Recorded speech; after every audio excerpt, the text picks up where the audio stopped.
রমাজানের প্রস্তুতি নাম্বার 1, আমার সাথে বলেন, রমাজানের প্রস্তুতি নাম্বার 1 হচ্ছে যত দুনিয়াবি কাজ আছে সেই কাজগুলোকে কমিয়ে ফেলবো। দুনিয়াবি কাজগুলো কি করবো? মানে দুনিয়াবি যত কাজ, যত ব্যস্ততা যা আছে এগুলোকে কমায় নিয়ে আসবো, যাতে রমজান মাসে আমাকে বেশি বাইরে দুনিয়াবি প্রয়োজনে বাইরে বেরোতে হবে, বেশি ব্যস্ততা আমাকে দুনিয়ার জন্য না করতে হবে। মনে করেন যে আপনি চাইলে এখন যদি সামর্থ্য থাকে রমাদান এবং ঈদের বাজার করে রাখতে পারেন। লাইলাতুল কদর নষ্ট করে ঈদের বাজার, রমজানের অনেক রুহানিয়াত নষ্ট করে দেয় দুনিয়াবি বাজার, তাই না? সবার সামর্থ্য হয় না, সবার সামর্থ্য হয় না, কিন্তু বড় বড় যে বিষয়গুলো আছে, বড় বড় মৌলিক খাবার, এগুলো আপনি 2 মাসের জন্য বাসায় রাখতে পারেন। সামর্থ্য নাই তাহলে সেটা আলাদা বিষয়। মোট কথা এটা শুধু একটা বিষয় বোঝাচ্ছি না, দুনিয়াবি যত ব্যস্ততা এগুলোকে কমায় রমাদানের জন্য প্রিপারেশন নিতে হবে।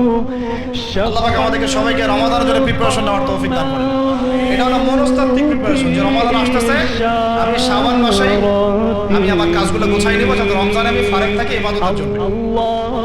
দিমানের কাজ না এটা? আল্লাহ পাক তৌফিক দান করেন।